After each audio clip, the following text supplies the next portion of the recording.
from Anshe Sfard Bethel Emeth Congregation. It's time to take 10 minutes for Torah with Rabbi Joel Finkelstein. Welcome to our discussion of Parshat Korach, the importance of being Levi. If we look in the book of Bamidbar, different themes emerge. Sinning of the Jewish people, the organization of the tribes. But something we sometimes overlook are the Levites, the tribe of Levi. Matter of fact, we probably in general overlook the Leviim. But if we look throughout the book of Bamidbar, the Levites come up over and again. At the beginning, we're counting the Jews, but don't forget, count the Levites too. Don't count them with the Jews, but count Pekod B'nai Levi, do count the Levites. We have to transfer the sanctity of the Bechorim to the Levites, from the firstborn to the Levites, the Leviim. We have to lift them up. Moshe gives them a literal bear hug. He lifts up the Levites to purify them and sanctify them. Then we have in the part of Bamidbar, where everything seems to fall apart, the Levites play a role again. Instead of having proper Levites, there's the anti-Levite, the Levite who's not a Levite, the Levite who doesn't do a good job. And that's Korach. We have Korach, the bad, the fallen Levi. Later, mentions Maaser, that the Levites should get a tithe, and they should take a tithe out of their tithe. It mentions the showdown of the tribe of Levi versus the other tribes, and the tribe of Levi won, represented by Aharon, who's a Kohen, but it's the tribe of Levi that won. And then when you think we've kind of forgotten about Levites, that they're somehow not playing such an important role, one of the very last things in this book is the Arei HaLeviim, that there are 36 cities of Levites, and that too is an important point to end the book. Why? Apparently, the notion that there are Levites in our society is an important part of setting up the camp. What is this book about? It's a book of not supposed to be in the desert, it's on their way to the land of Israel. That's the idea of this book. And therefore, the beginning of the book is how to set up a proper community so that we can march forward to conquer the land of Israel. And the end of the book, we're back on track. In the middle of the book, we lose track. We lose our sights. And at the end of the book, we get back on track. As we get back on track, there have to be Levites. When you go to Israel, there are going to have to be special cities for Levites, because Levites are important. It's important to have a Levi branch. What is a Levi? Well, if you look at the various expressions, a lot of different roles they seem to play. B'shereit et achav. He is to serve his brethren.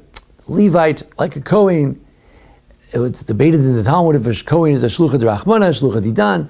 Is a Kohen our messenger? Is a Kohen God's messenger?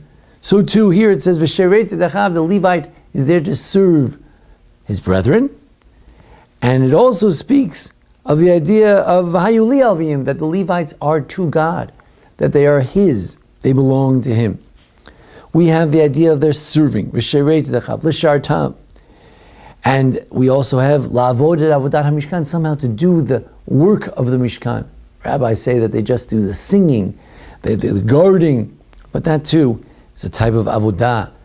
In the Mishkan, in the desert, they carried the tabernacle. They play sort of an auxiliary role, almost a maintenance role in the Mishkan. It says, Bakatef Yisau, some carry on the shoulder. L'taharam, there's a notion of purifying them in Bahalotcha. V'shamru et mishmer, they're there to guard the sanctuary, make sure that no one who's not supposed to come by comes by. And finally, ulchaper al bnei Yisrael, somehow their role is also to atone. It sounds like almost a Kohen type of role.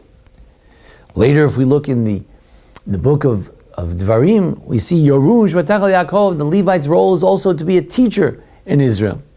And if you look at the rabbis, they speak of the Shoarim, those who, as we said, guarded, those who guard the gates, and the Mishorim, the singers, those whose role it is to sing on the steps of the Beit HaMikdash.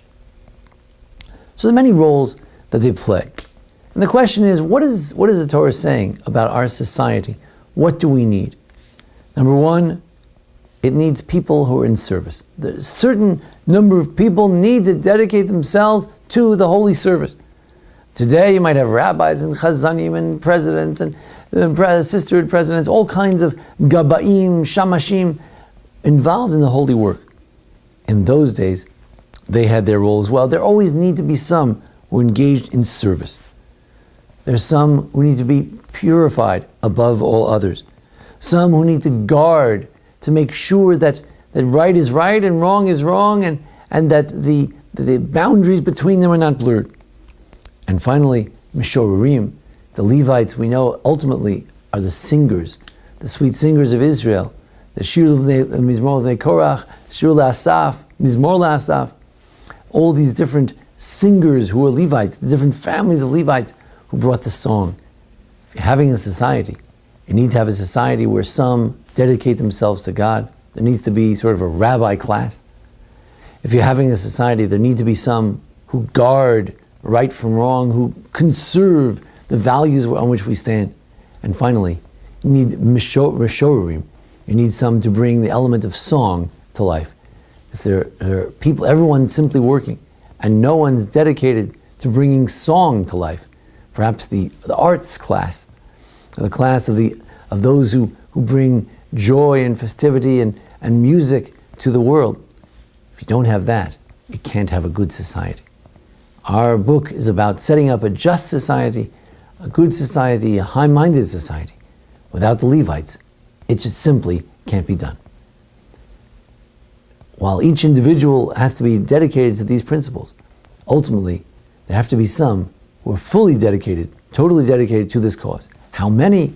How many should be studying Torah? How many rabbis should there be? How much clergy should there be? The ratio. These are things we struggle with in society today. But there's no question that there needs to be a Levite class. The Rambam says any Jew could be a Levite in the sense that anyone can dedicate themselves to God. And without that, the journey will not be successful. The land of Israel won't be successfully established. And that's the book of Bamidbar is all about. It's about how do we set ourselves up as a general society, and how do we set up a learning, teaching, and holy class.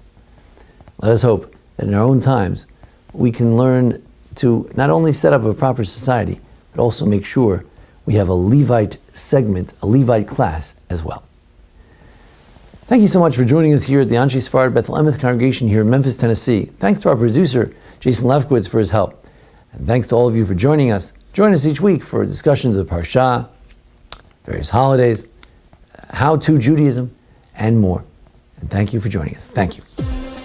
This has been 10 Minutes for Torah with Rabbi Joel Finkelstein. To learn more, visit ASBEE.org.